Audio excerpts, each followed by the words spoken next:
Vou voltar um pouquinho na sua fala, né? Que o evangelho não funciona e o cristianismo funciona.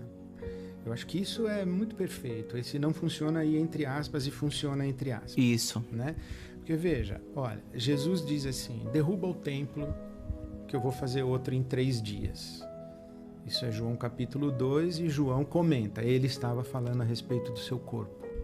Que 3 dias eram esses? Entre a morte e a ressurreição. Jesus ressuscitaria e o corpo estaria pronto. O novo templo de pedras vivas, né? Que Paulo fala, vocês são casa espiritual para a habitação de Deus em espírito. Estevão é martirizado em Atos capítulo 7 porque ele diz que Deus não habita em templos feitos por mãos humanas. Aí é apedrejado e é martirizado. Então, Jesus fala, derruba o templo, eu vou fazer um outro templo de pedras vivas. Aí a gente vai lá e constrói templo de novo. E aí vem um sujeito e constrói um templo de Salomão em São Paulo. Precisa do templo. Jesus diz, olha, ninguém vem ao Pai senão por mim. Você não precisa da mediação do bispo, do papa, do apóstolo, do pastor. Você não precisa da mediação da igreja para invocar a Deus.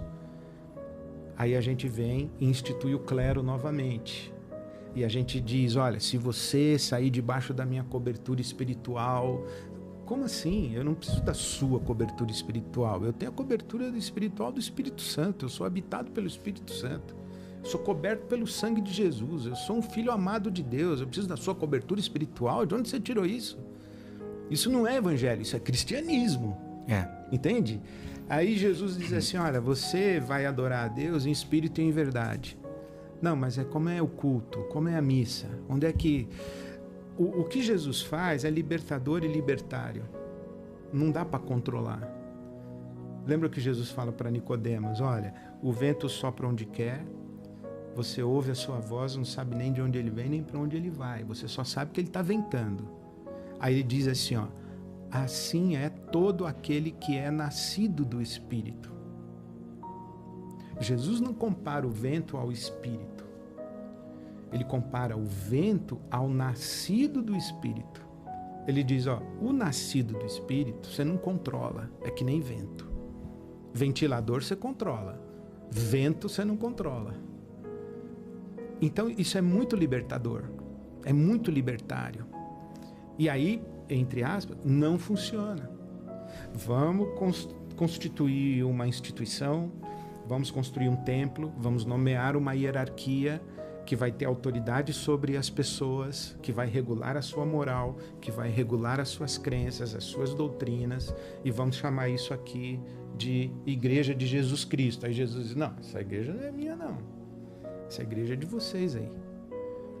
Então, quando a gente constrói isso tudo, e isso aqui é um baita do mercado, movimenta milhões, mobiliza, traz poder político, poder econômico, poder cultural, gera movimentação de negócio.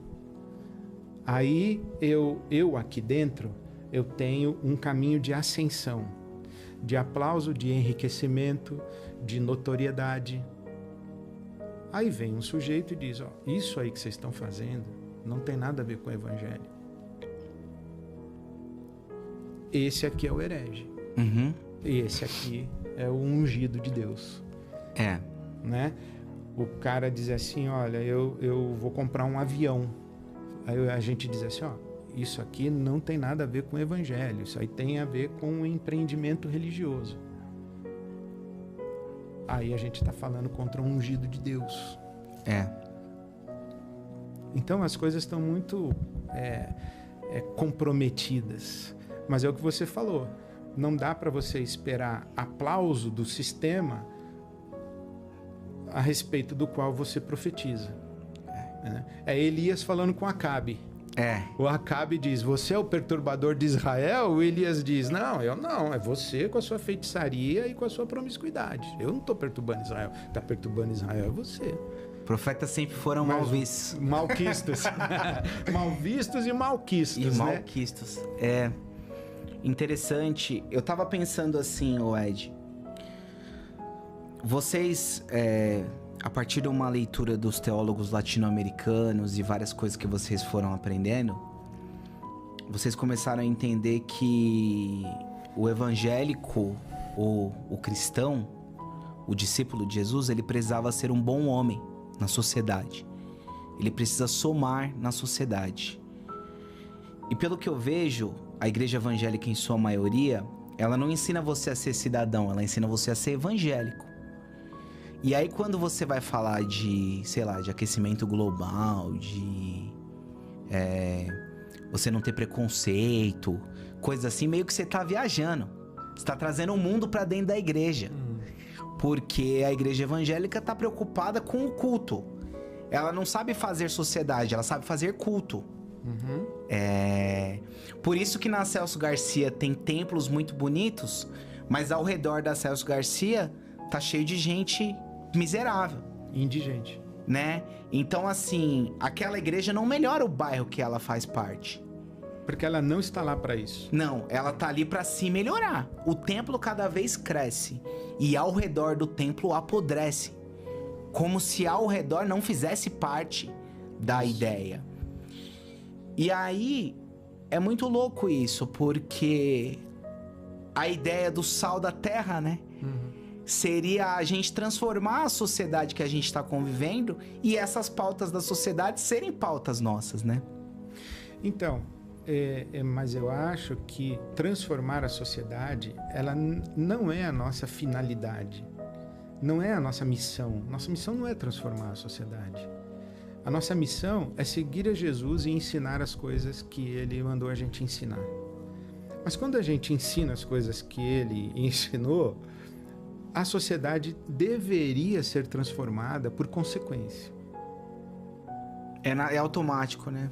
Deveria. Porque o que Jesus ensinou foi o seguinte, olha, eu tive fome e vocês me deram de comer, eu tive sede e vocês me deram de beber, eu estava nu e vocês me vestiram, eu fui estrangeiro e vocês me acolheram, eu estive enfermo e vocês me visitaram, eu estive preso e vocês cuidaram de mim. Foi isso que Jesus ensinou.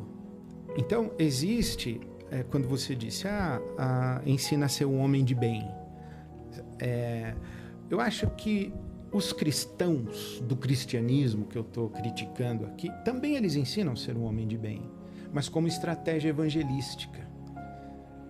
Ensina a ser um homem de bem, você tem que ser íntegro, você tem que ser honesto, você tem que ser uma pessoa irrepreensível para dar bom testemunho como argumento do seu proselitismo, para você trazer pessoas para dentro da igreja. Quando, na verdade, a visão de homem de bem de Jesus seria, não, você tem que ser uma pessoa justa, que pratica a tzedakah, a justiça. E a justiça na Bíblia Sagrada não é uma virtude. Por exemplo, quando eu dou de comer ao faminto, quando eu abraço a causa do pobre, eu não sou bonzinho fazendo um favor para ele. E muito menos eu estou fazendo uma estratégia evangelística para ele se converter e vir para a minha igreja. Não, eu estou praticando a justiça do reino de Deus. Não foi isso que Jesus falou?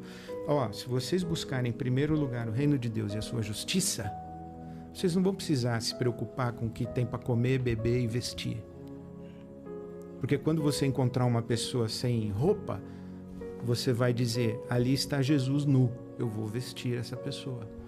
Ali está Jesus com fome, eu vou alimentar essa pessoa. Ali está Jesus com sede. Se vocês buscarem o reino de Deus e a sua justiça. Mas a gente não busca o reino de Deus e a justiça do reino de Deus para servir as pessoas. A gente busca uma ação proselitista para aumentar a nossa igreja. E como essa pessoa que está indigente na calçada não vai dar dízimo, não vai dar oferta, não vai participar da corrente da fé, não me interessa. Não me interessa. Então, o conceito de ser uma pessoa boa, dentro da lógica religiosa proselitista, é um. E o conceito de ser uma pessoa justa do reino de Deus é outro. Qual a diferença? Um quer servir. O outro quer usar. O outro quer usar e quer ser servido, né? Pela multidão. Quer controlar. Fique debaixo da minha bênção. venha para essa comunidade, porque Deus está fazendo uma coisa aqui. Não, Deus não tem que estar fazendo uma coisa aqui. Deus tem que nos usar para fazer uma coisa aqui. Mas são lógicas completamente diferentes, né? A lógica religiosa e a lógica do evangelho. Como que você vê essa divisão? Porque aquilo que a gente estava falando, né? Dentro do ser evangélico, você tem várias divisões e hoje em dia é muito, assim, diverso, né? Porque o cara pode ser evangélico da igreja do Edir Macedo, que pensa como o Edir Macedo, e pode ser evangélico que ouve o Caio Fábio, que é o antagonista do Edir Macedo. E aquele nome meio que abarca os dois, né? Eu sei que antigamente, quando você falava que você é evangélico, as pessoas ainda tinham alguma coisa na cabeça de imaginar mais ou menos. Hoje eu não sei se elas conseguem imaginar do que você está falando. Só que eu acho interessante como há uma espécie de uma rivalidade também entre esses dois sistemas, a ponto de, às vezes, a pessoa não gostar do outro cara. Porque, pra mim, tudo bem o cara ser da Universal. Não tenho nada contra ele. Tipo assim, eu consigo ser amigo de um cara da Universal. Mas tem gente que não quer nem ser amigo de alguém que pensa diferente dele, o evangelho. E aí virou a coisa tipo dos rabinos que tinha, né? Tem os caras da ordem do Ed René, da ordem do Edir Macedo, da ordem do Silas Malafaia. E aí virou uma loucura, assim, porque tem pessoas que até brigam, assim, uma coisa meio política, sabe? Igual tem Bolsonaro e Lula. Tem gente que briga por causa de visões diferentes do evangelho. Como que você vê essa divisão, assim? Bom, primeiro eu vejo como natural.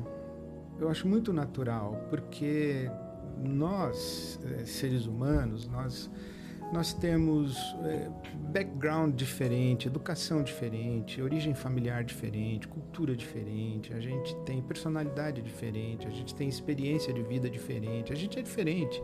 Não tem como, nesse horizonte de tanta diversidade e de tanta singularidade da identidade de cada pessoa, todo mundo enxergar a mesma coisa, concordar com a mesma coisa e, enfim. Então eu vejo como natural. Isso que acontece dentro do nosso movimento evangélico, acontece também dentro do catolicismo. Fala assim, eu sou católico. Mas você é católico o quê? Católico tipo Arautos do Evangelho, TFP, Opus Dei? Ou você é católico do tipo Teologia da Libertação? Você é católico tipo Papa Francisco ou tipo Papa Bento XVI? Sabe, você é católico do tipo Frei Gilson ou você é católico do tipo Frei Beto? Então tem essa diversidade, eu acho que é natural. No começo do meu ministério pastoral, Marco, eu pensava, eu acho que eu passei por várias fases da minha peregrinação religiosa, pastoral, espiritual. No começo, por ter sido criado numa tradição protestante reformada, eu entendia que o evangelho tinha a ver com a verdade. Eu tenho a verdade, a minha doutrina é a mais correta, a minha doutrina é a mais pura, essa aqui é a melhor interpretação da Bíblia, esse meu catecismo, a minha confissão de fé. Eu achava que o evangelho era isso. Então eu criticava o pentecostal, que não sabia fazer hermenêutica do livro de Atos dos Apóstolos, e inventava esse negócio de dom de língua para cá, segunda bênção. Não, esses caras não têm boa teologia. Eu criticava os católicos, porque eu achava que o evangelho tinha a ver com a verdade. Aí depois eu me encantei com o movimento pentecostal. Eu falei, não é com a verdade, é com o poder. É o poder do Espírito Santo. O que divide as pessoas não é as que creem correto e as que não creem correto. É quem tem o poder e quem não tem. Quem tem unção e quem não tem unção. Aí depois eu vi que esse negócio também não funcionava. Eu falei, não, eu acho que é o amor. É quem ama, quem não ama, porque Jesus disse, né? Vocês serão conhecidos se amar, não sei o quê. Eu falei, do amor, mas... Aí depois eu fui para a diaconia, eu falei, não, é para quem serve o próximo, porque o amor serve, Jesus mandou lavar os pés e tal. E fui andando, E assim, eu não fui descartando, eu fui dizendo, olha, tem o lance da verdade, a sã doutrina, tem o conteúdo de fé, tem a heresia, tem uma coisa que bom, isso aí não dá para aceitar. Depois eu falei, tem o amor, tem o poder do Espírito Santo, tem o serviço ao próximo, tem tudo isso. Aí eu cheguei hoje eu penso o seguinte, que a experiência religiosa, ela tem a ver com o sentido.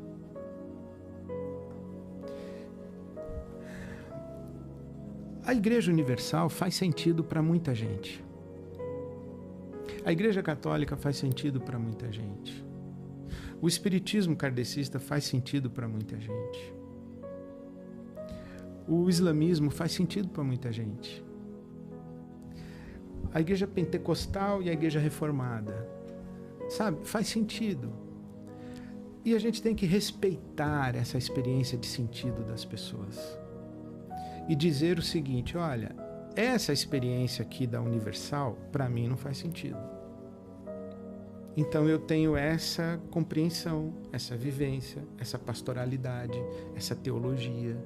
Falo assim, bom, o calvinismo faz sentido para esse pessoal, para mim não faz. O arminianismo faz sentido para esse pessoal, para mim não faz. Aí a gente vai sendo honesto com a nossa consciência diante de Deus, dizendo, ó, isso faz sentido ou não faz sentido.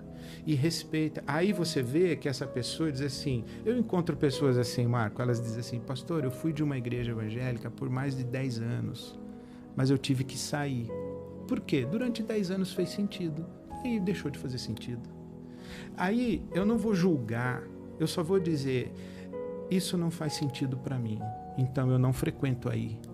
Mas eu não sou o cara que vai dizer se você é joio ou se você é trigo. Uhum. Eu vou dizer, isso não faz sentido para mim. O que me entristece é que o nosso contexto que você usou da competição, né, rivalidade, que a gente insiste em ficar rotulando de herege, desviado. Por exemplo, me entristece demais uma pessoa entrar no meu Instagram e comentar o seguinte, que você é um câncer para a igreja no Brasil, que você é um filho do diabo, que você é um teólogo de Satanás a serviço do inferno. Por que precisa fazer isso? Por que a pessoa simplesmente diz, pô, o que esse cara está falando não faz sentido para mim? Eu vou buscar um outro Instagram para seguir. Mas essa postura nossa de achar que nós somos o ombudsman da igreja evangélica, eu sou a inquisição da igreja evangélica, vai ficar rotulando, descartando, rompendo, eu acho que isso é danoso. Se a gente cultivasse uma postura mais respeitosa, eu acho que nós influenciaríamos muito mais o nosso país. Sim. Ainda mais que por que o nosso critério de segregação é doutrinário? Por que a gente não usa o fruto do Espírito Santo como critério? Pô, eu não concordo muito com o que esse cara fala, mas ele é um cara cheio de amor, ele é um cara cheio de mansidão. Esse cara, ele tem paciência, ele tem fidelidade, ele tem domínio próprio, ele é temperante, ele é um pacificador. Vamos junto. Mas não, a gente diz, não, esse cara aí é calvinista, isso é... Mas é um calvinista cheio do Espírito Santo, pô, por que você não senta com ele? Mas não, a gente usa a doutrina para segregar, para separar e para julgar. Isso me entristece demais. Falei demais, né? Nada, não. No fundo, Ed, alguns desses caras que fazem essas críticas a você, eles sabem que você é um homem de Deus. Só que tem aquelas projeções que a psicanálise fala, de que o cara se sente denunciado no discurso que está sendo falado. E aí, os fariseus não diziam que Jesus fazia milagres em nome de Beelzebul? Exatamente. Mesmo sabendo que ele fazia porque ele era o Filho de Deus? Porque essa é a ideia da blasfêmia, né? Contra o Espírito Santo, né? Assim, não é você falar uma coisa porque você acha aquilo, mas é meio que você afirmar uma coisa sabendo que é outra, né? Ou atribuir a Beelzebul uma obra do Espírito Santo. Sabendo que é do Espírito Santo, né? Consciente, né? Consciente disso. E assim, como você é um pastor que tem muita relevância, que a tua mensagem foi muito longe, que tem uma igreja que é uma igreja que chama muita atenção, é um cara que é solicitada a tua opinião para comentar sobre diversos assuntos dentro e fora da igreja, que grava café filosófico, que pessoas da sociedade querem saber o que o Ed René pensa, eu imagino que isso causa um incômodo por si só em alguns, né? Inclusive, é até uma coisa que eu queria te perguntar, porque parece que todo mundo tá de olho no sermão do Ed René. O que é que o Ed vai pregar domingo? Eu tenho até uma sensação de que por um tempo você pautou algumas discussões. De tipo assim, o Ed tá falando de uma coisa e essa pauta começa a entrar. Você tinha a consciência disso? Porque parece que os caras ficavam decupando o teu sermão ali pra tentar ver se tinha alguma coisa e depois falar. Você tinha essa noção, assim? Não tinha. Graças a Deus eu não tinha. Porque toda vez que eu subi no púlpito da IBAB, por exemplo, eu fui falar para a IBAB. Eu fui falar para aquela comunidade. Eu aprendi isso, né? Por isso, por exemplo, muitas pessoas falam: você não vai fazer uma IBAB em Salvador, uma IBAB em Porto Alegre, uma IBAB em Curitiba? Eu falei: não dá para fazer uma IBAB em Curitiba porque eu não tô lá. Porque o meu irmão fulano, Beltrano, Ciclano, o pastor tal que está aqui na minha equipe, junto comigo, nós estamos fazendo isso aqui junto. Então, se você acha que o que nós estamos fazendo é legal, se inspira aqui e faz aí do seu jeito. Porque para acontecer o que está acontecendo aqui, é porque eu estou aqui. Então eu nunca quis reproduzir um fenômeno aqui. Por exemplo, em Atos capítulo 20, o apóstolo Paulo se despede da igreja de Éfeso e ele diz o seguinte: pastoreiem o rebanho de Deus sobre o qual ele vos constituiu bispos.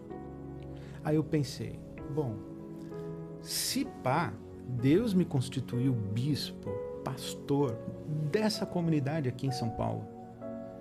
Ele não me constituiu bispo da igreja brasileira. Ele não me constituiu bispo dos batistas do Brasil. Eu sou pastor de uma comunidade local. Então, toda vez que eu subi no púlpito da IBAB, eu subi para falar para aquelas pessoas, para minha comunidade, onde eu estou ali. Que quando eu desço do púlpito, uma pessoa me para e diz: pastor, não entendi bem aquilo que você falou. Pastor, e não sei o quê. E aquele versículo e tal. Eu estou num movimento comunitário, eu estou sentindo que perguntas o meu rebanho está fazendo, que perguntas que aflições, que sofrimentos, que angústias eu estou falando para essa comunidade. Só que aquilo que eu falo para essa comunidade, uma pessoa lá em Curitiba, outra lá no Piauí, outra lá no Japão, diz assim: isso que ele está falando ali faz sentido aqui também. Mas eu nunca falei lá para o Japão, eu nunca falei lá para o Piauí, eu falei para cá. E eu me surpreendo muito que isso que eu falo aqui se espalha. Ao mesmo tempo, eu tenho um pecado do orgulho, uma vaidade, que quando eu gravei a série Talmidim, e depois foi publicado o livro, foi em 2011. O primeiro vídeo que você subiu no YouTube foi que ano? 2011. 2011. Porque você é um dos caras mais antigos, assim, do YouTube. O livro foi publicado em 2014, mas o Talmidim foi em 2011. Com o Hugo Pessoa. Isso, foi com uma o Hugo. Produção bonita, um negócio diferente. Em 2011 foi com o Hugo. Chamou a atenção, né? O Hugo e a Giovanna Borg, que fizeram junto comigo. Aí, em 2014, quando o livro foi lançado, eu fui para o Rio de Janeiro lançar o livro lá, com a editora. E veio uma senhora na fila e disse assim para mim: É um prazer conhecer o senhor pessoalmente, porque eu comecei a ouvir os seus vídeos na internet e eu não sabia se o senhor era padre, pastor, filósofo, se o senhor era espírita, eu não sabia o que o senhor era. Depois que eu descobri que o senhor era pastor evangélico. E eu tomei isso como um dos maiores elogios que eu recebi. Porque eu falei, olha, essa mulher, ela se encantou com o evangelho, com Jesus. Ela não sabia quem eu era. E quando a gente fala do evangelho e fala de Jesus, eu acho que isso tem um caráter de transbordar fronteiras. Então, o que eu faço? Eu tento pregar o evangelho do jeito que eu compreendo e que faz sentido para mim, para uma comunidade. Mas se é mesmo o evangelho, eu acredito que transborda. Mas o que transborda não é a ideia do Ed. É o evangelho. Uhum. Eu espero que seja assim. Então, não. Eu não tive consciência e nunca pretendi falar para fora da minha comunidade, embora eu soubesse que eu falava. Porque as pessoas falavam para mim que me ouviam. Uhum. Como você acabou de dizer, eu fiquei muito feliz. E assim, a tua compreensão teológica, ela sempre vai mudando conforme você vai vivenciando coisas, ou ela já faz bastante tempo que tá caminhando com você?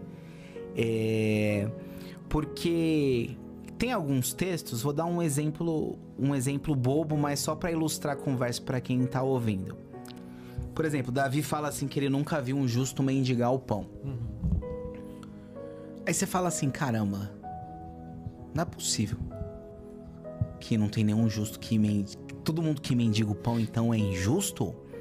Tipo assim, dá uma... Se você for parar pra pensar isso, só caramba, será que ele tá falando isso mesmo? Porque antigamente eu ouvia falar isso, mas fala, pô, então eu vou achar que o cara que tá mendigando na rua, ele é injusto. Não, deve ter justo que mendiga o pão, sim. Aí você fica meio confuso. Como é que a sua interpretação foi mudando e também conforme o que você foi vendo na sociedade? Não sei se faz sentido minha pergunta. Faz total sentido. Olha, Marco, eu comecei a pregar com 16, 17 anos de idade. Hoje eu tô com 62. Então, é óbvio que eu não ensino hoje, com 62, o que eu pregava com 17. Quando eu comecei meu ministério pastoral, eu tinha 21 anos de idade. Depois de 40 anos estudando a Bíblia, lendo, vivendo, orando, caindo, tropeçando, quebrando a cara, aprendendo, é claro que a compreensão vai se expandindo, se aprofundando e que a gente vai fazendo a sintonia fina do evangelho. Então, sim. Tem um pouco a ver com o que você experiencia também? Total. Né? Tem então, uma história que... E eu acredito que daqui a 5 anos, ou quem sabe daqui a 1 ano, eu vou estar acreditando em coisas, compreendendo coisas que eu não compreendo hoje. Porque eu já vi isso acontecer na minha vida.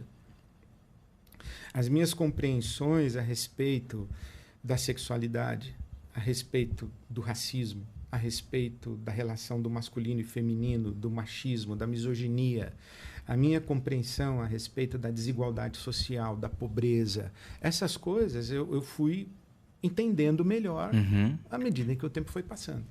Mas, por exemplo, o meu primeiro livro foi Quebrando Paradigmas, publicado em 94. 95. Não sabia. E naquele livro eu disse que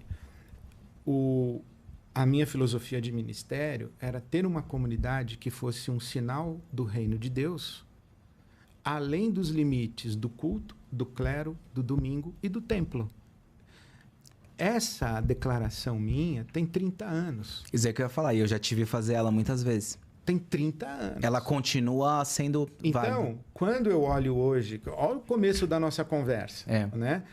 Vocês construíram um negócio aqui chamado cristianismo, que tem templo, tem clero, tem culto... E tem dia sagrado. E o evangelho é além disso. Eu disse isso quando? Hoje, mas eu disse também 30 anos atrás. Legal. Então tem muita coisa que mudou, mas tem muita coisa que não mudou na minha compreensão do Evangelho. É, interessante. E o Ed pensador, ele é o seu foco agora?